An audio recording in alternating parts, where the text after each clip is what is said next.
बिस्मिल्लाहिर्रहमानिर्रहीम अस्सलाम वालेकुम। Welcome to your channel Trade Dojo. मैं हूँ आपका दोस्त काशिफ, आपकी खिदमत में एक दफ़ा फिर 100 इंडेक्स का एनालिसिस लेके हाजिर हैं। तो आई होप आप लोग सब खैरियत से होंगे। तो जैसा कि आज क्या तारीख है, आज 28 मार्च है 2022 और पीर का दिन है। आज हमारे इंडेक्स ने जो है अच्छी एक रिकवरी करी है। उसने क्या किया, कैसा परफॉर्म किया, ये देखते हैं। 43,933 के ऊपर इंडेक्स ने जो है क्लोजिंग दी है। पॉइंट्स में देखें तो 382 पॉइंट्स जो इंडेक्स ने जोड़े हैं, जो कि परसेंटेज में बनता है 0.88%। डे रेंज अगर देखें तो 43,291 की लो रेंज थी और 43,933 का हाई लगाया। यानी अगर आप ऑलमोस्ट देखें तो ये अपने लो से उठ के अपने हाई के ऊपर ही इसने जो है सस्टेन किया और इंडेक्स ने क्लोजिंग दी। 52 वीक की रेंज को अगर आप देखें तो यहाँ पे भी जो है थोड़ा सा भी ये दोबारा से काफ़ी आगे की तरफ आ गया है, जो कि एक खुशाइन बात है और एक अच्छी बात है। प्रीवियस क्लोजिंग इसकी जो थी वो 43,551 के ऊपर थी। वॉल्यूम हमारे पास जो है वो इतना जनरेट हुआ है। ग्राफिकल रिप्रेजेंटेशन देख लें तो इंडेक्स जो है एक नॉर्मल रेंज पे खुला, थोड़ा सा डिप लिया और ग्रेजुअली आहिस्ता आहिस्ता करते करते एंड टाइम पे इसने जो है क्लोजिंग ऊपर के नोट के ऊपर दी। तो कैसा प्लेयर्स ने परफॉर्म किया, सेक्टर ने परफॉर्म किया, ये देखते हैं। हमारे पास यहाँ पे सेक्टर्स हैं। सीमेंट सेक्टर ने सबसे ज़्यादा जो है कंट्रीब्यूशन दिया आज सेक्टर में हरियाली डालने में। उसका एक रीज़न जो है वो कोल प्राइसेस भी हैं, वो भी हम लोग आगे कमोडिटी जब डिस्कस करेंगे मैं आपको बताऊंगा। सीमेंट सेक्टर ने 120 पॉइंट ऐड किए हैं। कमर्शियल बैंक ने 50 पॉइंट जोड़े हैं। ऑटोमोबाइल सेक्टर ने 48 पॉइंट जोड़े हैं। Oil and gas exploration companies ने 40 पॉइंट जोड़े हैं। फार्मास्यूटिकल ने 20 पॉइंट जोड़े हैं। पावर जनरेशन ने 20 पॉइंट जोड़े हैं। Oil and gas marketing companies ने 19 पॉइंट जोड़े हैं। टेक्नोलॉजी सेक्टर ने 18 पॉइंट, इन्वेस्टमेंट बैंकिंग ने 13, इंजीनियरिंग सेक्टर ने 12, टेक्सटाइल ने 10 और इसी तरीके से थोड़े थोड़े पॉइंट दूसरे सेक्टर्स ने। नेगेटिविटी बिल्कुल ना होने के बराबर है। केमिकल सेक्टर ने जस्ट 17 पॉइंट लेस कराए। टोबैको सेक्टर ने 3 पॉइंट, फूड सेक्टर ने 2 पॉइंट और इसी तरीके से थोड़े थोड़े पॉइंट दूसरे सेक्टर्स ने। कंपनीज़ अगर देखें, लक ने 56 पॉइंट जोड़े, MTL ने 36 पॉइंट, OGDC ने 23 पॉइंट, DGKC ने 22 पॉइंट, TRG ने 17 पॉइंट, PPL ने 15 पॉइंट, MLCF ने 14 पॉइंट, PSO 14, फातमा 13, AGP 11 और इसी तरीके से थोड़े थोड़े पॉइंट दूसरे स्क्रिप्ट्स ने जोड़े। नेगेटिविटी में कोलगेट ने 12 पॉइंट तोड़वाए, POL ने 9, FFC 9, एंग्रो 7, EPCL 3 और इसी तरीके से बिल्कुल ना होने के बराबर नेगेटिविटी जो है इन स्क्रिप्ट्स ने फैलाई। माल को अगर देखें किसने बेचा है, किसने ख़रीदा है। फॉरेन जो हमारे इन्वेस्टर हैं उन्होंने बेचा है, लोकल ने उठाया है। किसने और क्यों उठाया है ये देखते हैं। सबसे बड़ा जो हमारा माल एक्यूमुलेटर हम लोग काफ़ी दिनों से देखते आ रहे हैं इसको ऑलमोस्ट जो है, और आज भी देखें आप तो हैवी बाइंग जो है वो बैंक्स ने की है। $3.06 मिलियन की। ब्रोकर ने $0.89 मिलियन का माल उठाया है। फॉरेन इंडिविजुअल ने $0.01 मिलियन का माल उठाया है। हमारे इंडिविजुअल ने बिल्कुल नॉर्मल सा माल उठाया $0.36 मिलियन का। NBFC ने $0.08 मिलियन का माल उठाया। $0.48 मिलियन का अदर ऑर्गेनाइजेशन ने उठाया।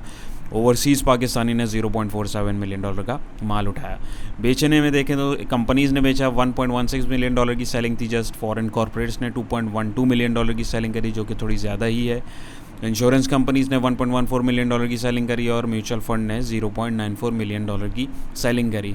ऑल टुगेदर 1 2 3 4 5 6 7 बायर थे, 1 2 3 4 सेलर थे।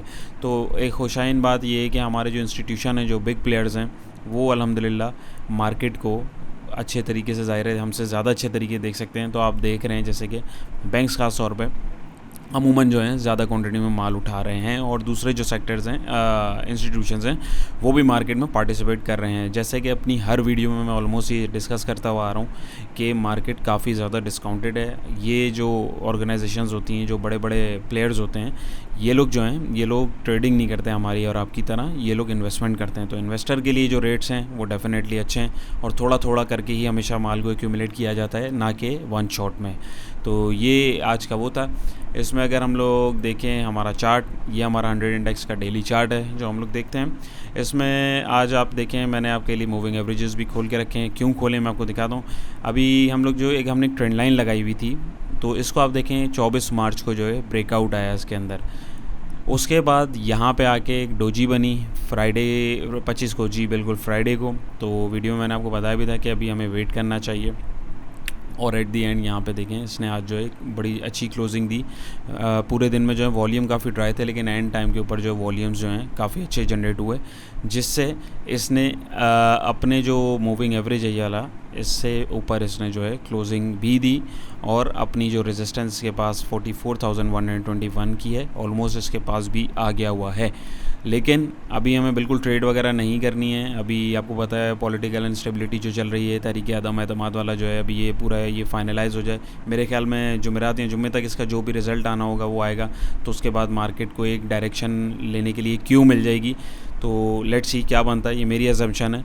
तो अभी क्योंकि अगर आप एक चीज़ देखें, ये हमारे जो मूविंग एवरेजेस हैं लॉन्ग टर्म वाले, ये वो खुले हुए। मैं इनको आपको बंद करके एक चीज़ दिखाऊं जो ये अभी मैं थोड़ी देर पहले नोट कर रहा था। तो यहाँ पे अगर आप एक चीज़ देखें, मैं अगर ये पीछे करूँ, हमारे पास जो सपोर्ट है 42,798 यानी 42,800 की मेजर सपोर्ट है जो हम पीछे से देखते हुए आ रहे हैं। इसमें एक चीज़ अगर आप गौर करें तो यहाँ पे अगर आप देखें, मैं एक ये बॉक्स बनाऊँ तो एक ये बन गया, ठीक है, यानी थोड़ा सा टाइम यानी 8-10 दिन इंडेक्स यहाँ रहा और इसने एक रैली दी। यहाँ पे तो बिल्कुल भी नहीं रुका, एक जंप दी। यहाँ पे भी बिल्कुल नहीं रुका, जंप दी। यहाँ पे अगर आप देखें फिर वही चीज़ हुई, थोड़ा सा एक्यूमुलेशन हुई और जंप हुई। लेकिन अगर आप यहाँ पे देखें तो यहाँ पे एक चीज़ आप अगर गौर करें तो यहाँ पे इंडेक्स जो है काफ़ी दिनों से इस जोन के अंदर चल रहा है। बज़ाहिर आप अगर इनके आप देखें तो आपको अंदाज़ा होगा इंडेक्स जो है यहाँ पे जो है काफ़ी दिनों से एज़ कम्पेयर टू ये वाले जो हिस्से हैं इनमें आप देखें यहाँ पे इंडेक्स जो है अपने आप को रोक के रखा हुआ है, ना नीचे जा रहा है ना ऊपर जा रहा है। तो ये एक पॉजिटिव ट्रिगर भी हो सकता है। वो क्यों?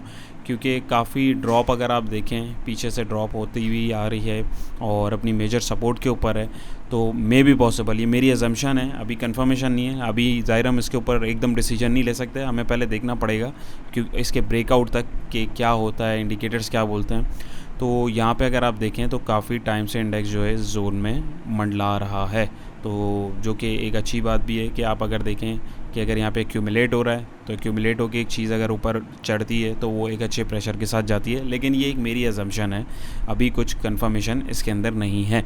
तो ये हमारी जो है, इसको मैं हटाऊँ, इसको अगर आप देखें तो इसने हमारी जो है अच्छी आज की एक कैंडल दी है और हमारे रेजिस्टेंस के बिल्कुल पास है। लेट्स सी कल क्या होता है। कल मार्केट अगर इससे ऊपर क्लोजिंग देने में, हेल्दी क्लोजिंग देने में कामयाब हो जाती है, क्योंकि अगर आप देखें पिछले दिनों में मार्केट इधर तक 2 दफ़ा गई है और रेजिस्ट हुई है। लेट्स सी क्या बनता है, अगर यहाँ से ऊपर क्लोजिंग देने में कामयाब होती है तो मार्केट का अगला रेजिस्टेंस 45,159 का हो सकता है। तो लेट्स सी कैसा होता है, इंशाल्लाह आपको अपडेट करेंगे। वॉल्यूम अगर देखें तो एवरेज वॉल्यूम हमारे पास इतना है और नॉर्मल वॉल्यूम जनरेट हुआ है वो इतना हुआ है, एवरेज से कम है। और सपोर्ट के पास वॉल्यूम अगर ड्राई होना शुरू हो जाए तो ये एक अच्छी बात है, क्योंकि ट्रेंड की जो डायरेक्शन होती है उस पर वॉल्यूम का बड़ा किरदार होता है, तो उसको भी देखना पड़ता है। तो अभी फ़िलहाल अगर आप देखें तो वॉल्यूम जो है ड्राई होना शुरू हो गए हैं अपनी सपोर्ट लेवल के पास, जो कि एक अच्छी बात है।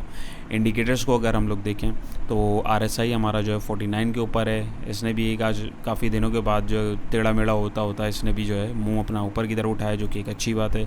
मैकडी ने आज बहुत प्यारा हिस्टोग्राम जनरेट किया है, तो एक ये भी बड़ी एक अच्छी पॉजिटिविटी है कि यहाँ पे इसने भी हमें एक सिग्नल दिया है, ओवरसोल्ड रीजन से अपने उठ रहा है, तो ये भी एक अच्छी बात है। इस वाले इंडिकेटर में देखें तो सेलिंग प्रेशर जो है कम होना शुरू हुआ है और हमारा जो बाइंग प्रेशर है वो बढ़ना शुरू हुआ है, लेकिन इसके लिहाज से अभी बाय कॉल नहीं है। इसमें ऑलरेडी बाय कॉल जनरेट हुई भी है, लेकिन ये अपने ओवरसोल्ड रीजन की तरफ जा रहा है। तो अभी फ़िल वक्त हमें वेट करना चाहिए मेरे हिसाब से। अगर तो आपने पोजीशन बना ली हुई है तो आपको कम से कम आपके पास जो इमीडिएट सपोर्ट आ रही है, जिन्होंने अगर पोजीशन बना ली है तो कम से कम अपने पहले तो स्क्रिप्ट को देखें, अपने शेयर को देखें। अपार्ट फ्रॉम दैट तो एक क्विक सपोर्ट अगर देखें तो 43,574 की है।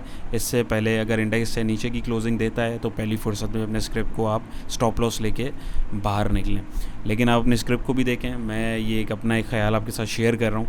और वरना अगर आपने लिया हुआ है तो वेट करें, इस रेजिस्टेंस तक भी वेट कर सकते हैं कि यहाँ पे आके प्राइस एक्शन हमें क्या बताता है।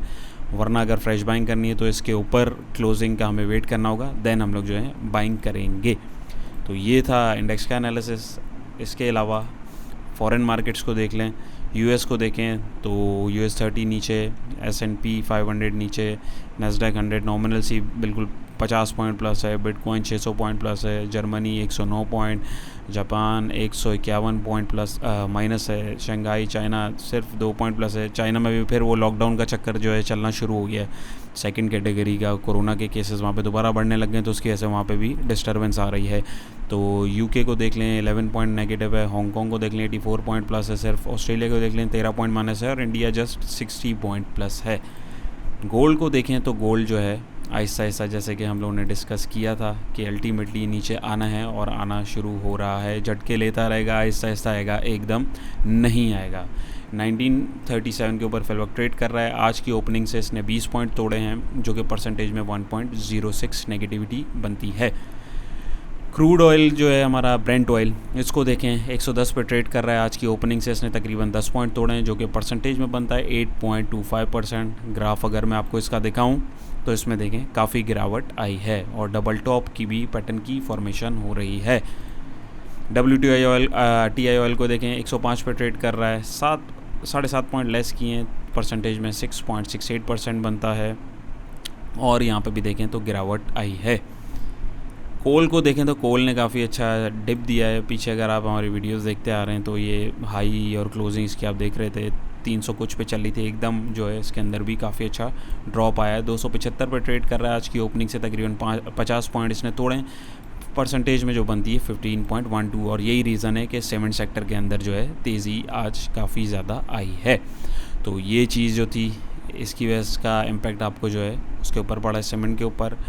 और उसके अलावा मैं आपसे 1-2 न्यूज़ हैं वो भी शेयर करना चाहूँगा। अभी जब ये हेडलाइन आप देखें तो रशिया वाला और यूक्रेन वाला जो मामला चल रहा था, उसकी वजह से भी थोड़ी सी कुछ चीज़ें सीधी हो रही हैं और कुछ ख़राब हो रही हैं। वो कोरोना का लॉकडाउन का चक्कर भी जो चल रहा है अभी आपको जैसा मैंने दिखाया, तो इसमें आप देखें तो global stock dip as investors assess fresh Russia Ukraine peace talk while oil falls as Shanghai goes into lockdown.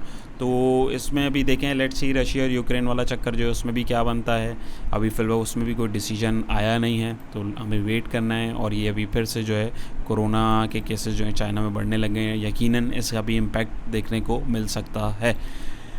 ये देखिए एक ये न्यूज़ है, ये देखिए ऑयल प्राइसेस के ड्रॉप होने का एक रीज़न ये भी है कि जाहिर सी बात है जैसे अब फिर लॉकडाउन का अगर अल्लाह ना करे चक्कर चलता है तो उसमें आपको पता है कि वहाँ पे जो है फिर ऑयल प्राइसेस जो हैं, ऑयल की डिमांड जो है कम होने का खदशा है। तो प्राइसेस जो हैं तकरीबन 4% जो है डिप आ गया है। उसमें रीज़न ये दिखा है कि कोविड-19 cases force new lockdowns in China while Russia and Ukraine talk resume. अभी जो कि ये भी चल रहा है, मामला हल नहीं हुआ है। तो बहुत सारी चीज़ें, बहुत सारे फैक्टर हैं। तो अभी फ़िलहाल जो सामने चीज़ें मुझे लग रही थी काम की, मैंने आपके साथ डिस्कस करी हैं। जैसे कि आप कमोडिटीज़ वगैरह कोई देख सकते हैं, सारी लाल ही हो रही हैं। तो लेट्स सी क्या होता है। Hope for the best but get ready for the worst too. तो ये आज का एनालिसिस था। आई होप आपको पसंद आया होगा। और आपको क्या लगता है आप अपनी राय का इज़हार जो है कमेंट सेक्शन में करें। और ये मेरा अपना पर्सनल व्यू था। आप अपना मुझे राय ज़रूर बताइएगा। अपना बहुत सारा ख्याल रखिएगा, दुआओं में याद रखिएगा। अल्लाह हाफ़िज़।